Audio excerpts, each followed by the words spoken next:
Good morning everyone, I am Angel Monteza from BSN 12J, and for today I will be doing intradermal injection. The first thing to do is to check the doctor's order on the patient medication administration record.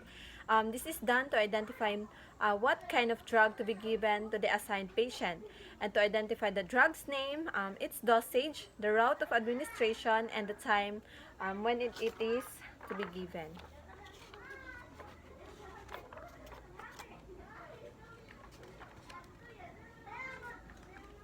Then after that is perform hand hygiene to deter the spread of the microorganism and to avoid cross-contamination. And to prepare the medication, of course, we need to have syringes, which is the tuberculin syringe. This is ideal for skin test or intradermal injection. And the insulin syringe for subcutaneous injection. And a 20 gauge syringe for intramuscular injection. And I also have aspirating needles, which is used to draw the medications from the vial. And we have sterile water that serve as the medication used in this demonstration. And I also have cotton balls. The one is soaked with 70% alcohol. And the other one is just dry cotton balls. And also I have a hypodermic tray and forceps, and most importantly I have a waste receptacle to dispose the used needles and syringes to avoid needle stick injury. So the first thing to do to prepare intradermal injection is we should open the tuberculin syringe. And then open the package, and always remember that we can only touch the barrel in the plunger of the syringe to avoid contaminating the needle.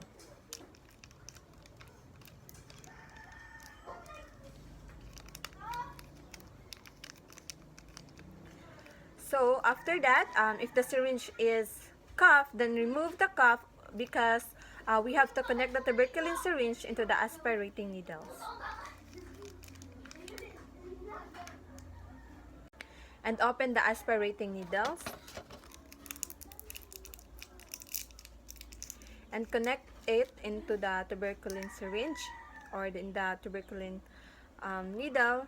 Secure that the connection isn't lost.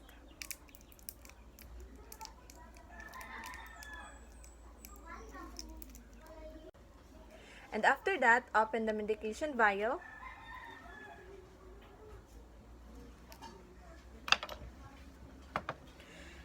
And now the rubber seal of the vial is exposed. Then clean it with the cotton balls with soak in 70% alcohol, and do this for at least 30 seconds.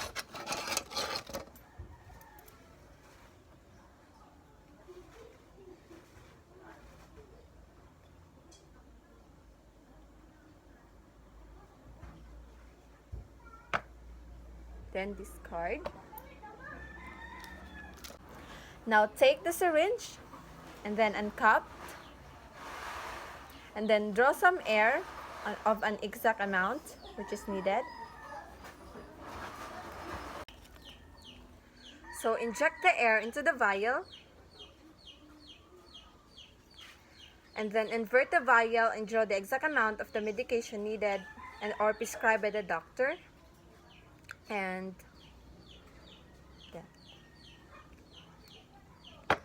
after that, remove the aspirating needle and replace it with the right size of the needle that we will be used for the actual administration of the medication.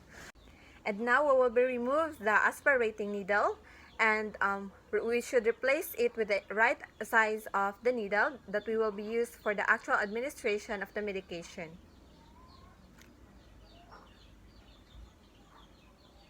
And then discard it into the waste receptacle.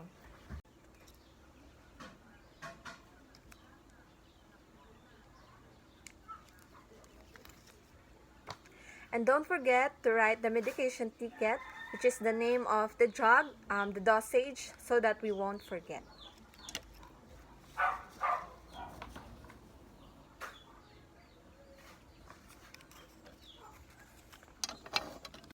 For now, for the intradermal injection, check for the doctor's order on the patient chart to ensure the medications of the client. Then greet the client appropriately by introducing yourself and verify the client using the two identifiers such as his or her name, then birthday. And don't forget to establish good rapport so that the client won't feel uncomfortable during the assessment, and explain the procedure to the client.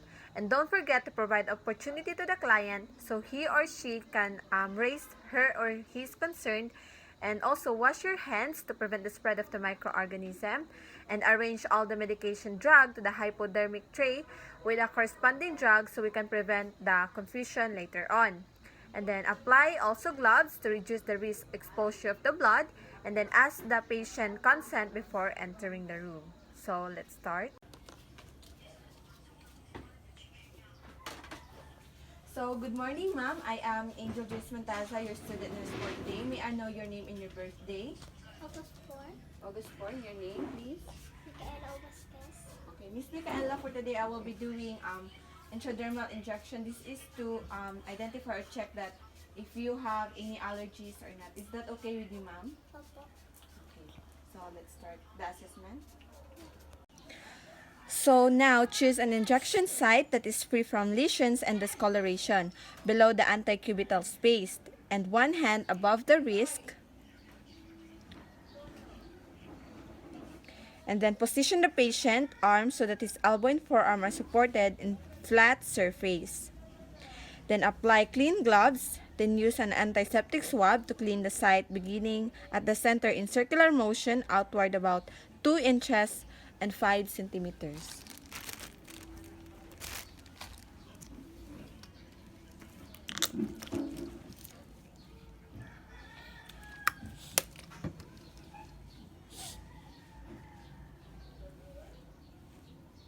And then discard.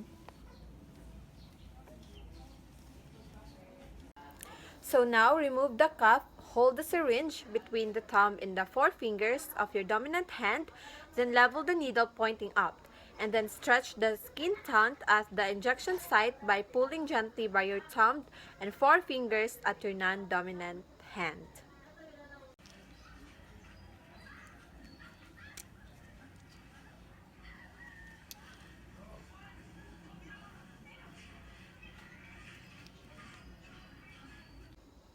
Then pull the needle at the patient at a very close, then insert slowly at a 5 to 15 degrees angle until you feel the resistance, then slowly inject the medication and feel the resistance.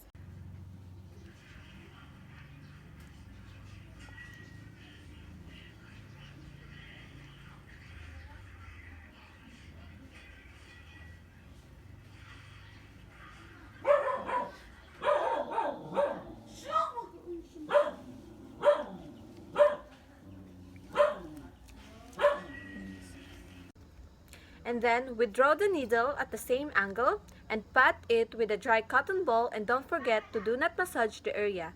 And then encircle the wheel with the blue or black ball pen. Then instruct the patient to do not rub the wheel or erase the mark.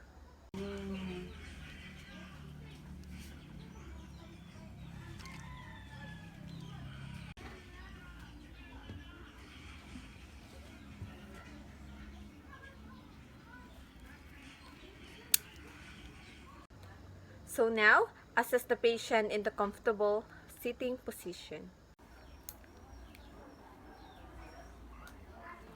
So ma'am, dili na to i-erase ang ballpen dira ma'am ha, kakong gilinginan para dira to makita later if na ba kay allergies or wala.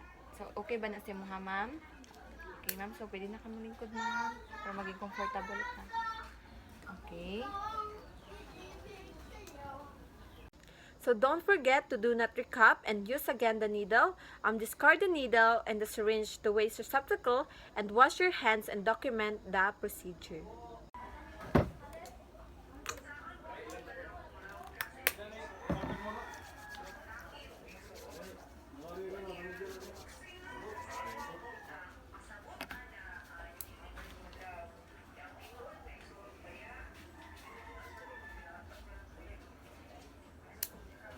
So ma'am, this is all done ma'am ha. Balik lang ko later ma'am para ipakita or ako makita kung unsa man ang results. So, okay ra ba na si mo, ma'am?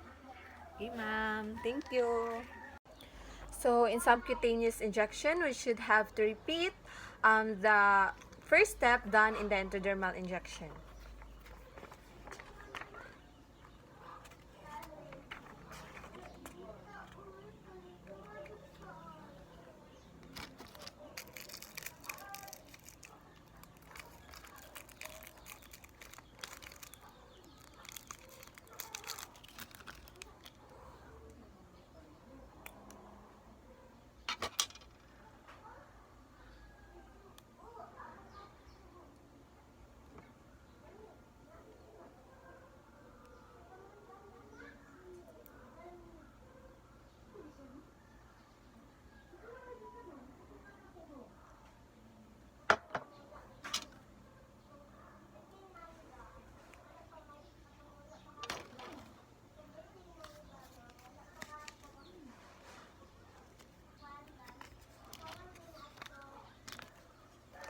Again, introduce yourself to the patient and explain the procedure.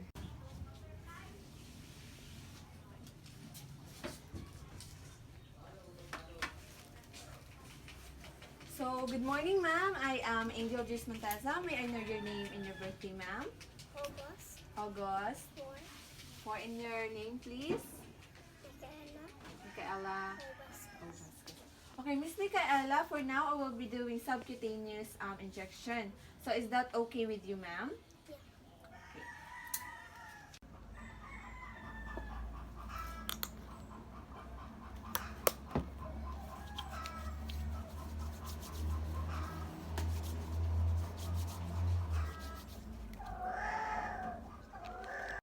So now let's determine which sites will be used. Inspect the area for the bruising, inflammation, and edema. So palpate the site to avoid any area is tender. And then to make sure you have the right size of needle, use your thumb and forefingers to grasp skin fold of tissue at the injection site. So measure the fold from top to bottom. And then check if the needle is about half long. And place the patient in comfortable sitting position and ask the patient to relax to the area that is about to inject. Relax lang tamam ha. And then, don't forget to apply clean gloves and clean the site with antiseptic swab and circular motion starting from inner to outward.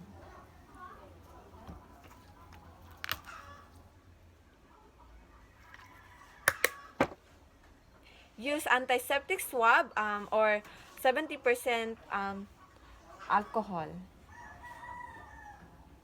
Then discard. So now, let's remove the needle cup by pulling it straight long. So hold the syringe with the thumb and forefingers with your dominant hand as you are holding a dart.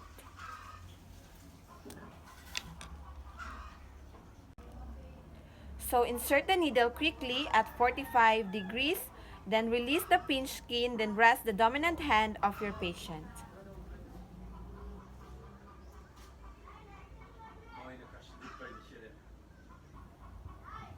And then after that, move your dominant hand at the end of the plunger and slowly inject the medication over several seconds.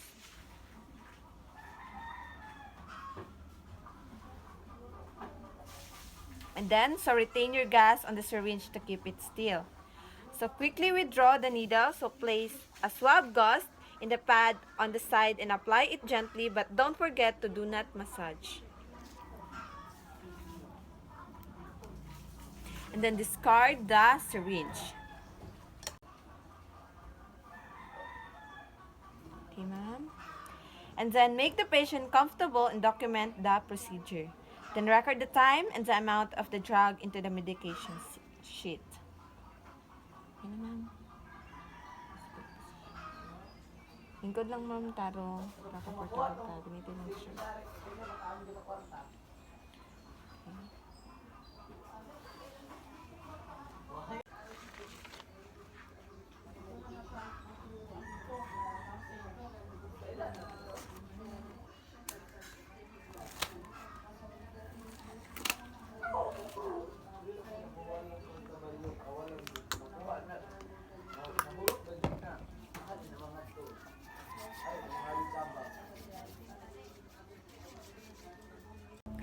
So in preparing medications for the intramuscular injection, is we should check the doctor's order first. And then after that, before we could actually draw the medications from the vial, is we first need to do the mathematical calculation of the exact dosage needed. So the doctor has ordered for a 5 milligram of morphine sulfate. It should be divided with the stock on hand, which is 5 milligram per ml. Okay, so the desired dosage divided by the stock on hand multiplied by the quantity, so it would be 5 milligrams divided by 5 milligrams multiplied by 1 milliliters, and the answer is 1 milliliters. So now that we have the exact order needed, we can now draw the medications from the medication vial. Of course, we'll need to have a syringe with a gauge of quantity needle.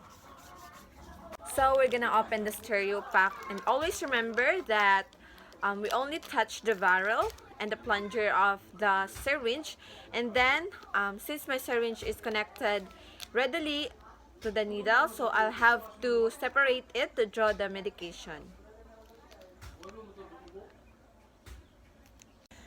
So now let's open the medication vial.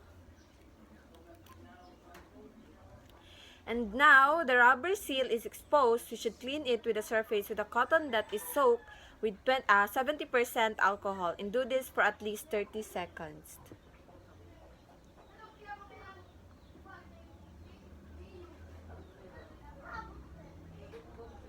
Now take the syringe and uncap the syringe and then draw some air inside the syringe. The volume of air is needed to be drawn inside the syringe is equal to the amount of medication as ordered by the doctor. So 1 milliliters.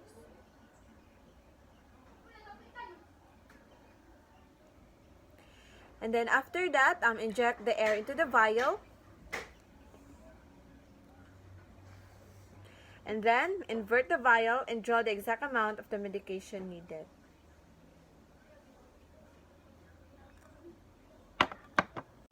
So if there's an air bubble trapped inside the syringe, so we can tap the barrel if there's a presence of air bubble. So after that, is to remove the aspirating needle and replace it with the right size needle.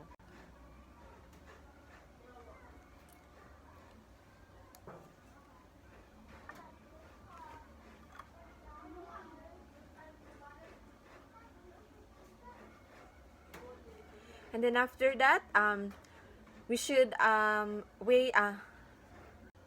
So now discard the aspirating needle used and waste receptacle, and also don't forget the right medication ticket, the name of the drug, the dosage, so that we won't forget later. So let's start. First thing to do is to wash your hands.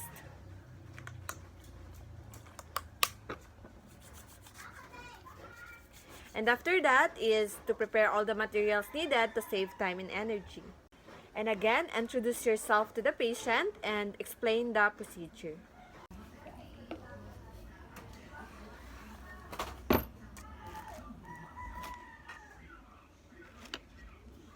So, good morning, ma'am. I am Angel Monteza, your student nurse for today. So, what is your name and your birthday, ma'am?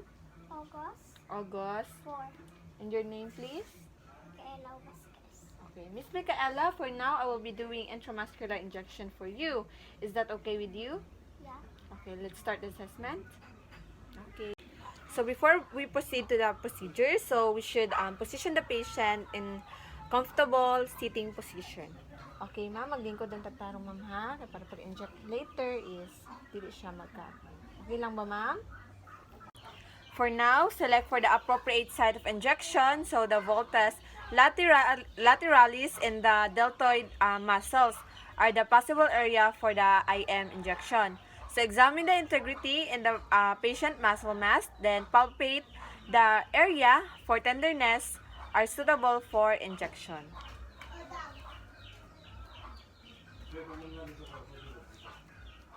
And expect for the area for the bruising, inflammation, and edema. So if the skin shows bruises or inflammation, use the other side and help the patient to sit comfortably and expose the area that only for the injection. Magandang katarong, ma'am. So now, disinfect the injection site in a circular pattern from inner to outer for about 2 inches. Pagkuhan ko sa kamot, ma'am, ha? Then, discard. So now, hold the cotton swab from the third and the fourth finger of your non-dominant hand.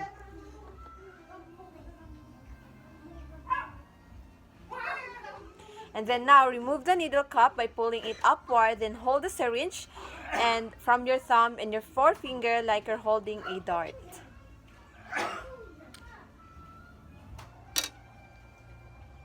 Place the ulnar side of your non-dominant hand by pulling it just below the injection site. So hold this position until you pull the needles. So now with your dominant hand, quickly pierce the muscle at 90 degrees angle to the skin. So continuing, pull the skin tone with your non-dominant hand. So aspirate the syringe by pulling up the plunger with your dominant hand, and if the blood appears, use another side and discard the syringe, and if no blood appears, then proceed. Then inject the medication in 1 ml at 10 seconds. Then wait 10 seconds and slowly withdraw the needle. And release the skin and place the cotton and apply it gently but do not massage the area. So this is how it goes.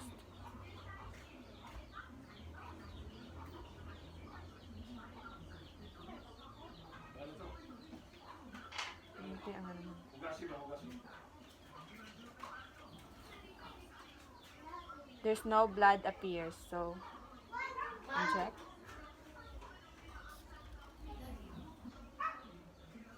Slowly in 10 seconds, then pull slowly. Then discard.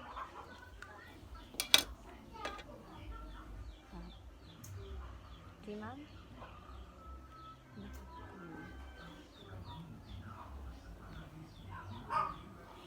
And then place the patient into a comfortable sitting position and then document the procedure. Okay, ma'am, pwede na kami.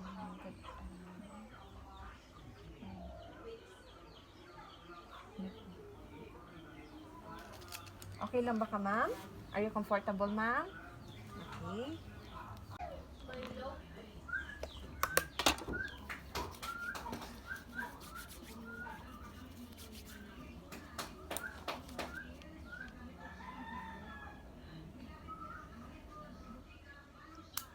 So, okay na ta, ma'am.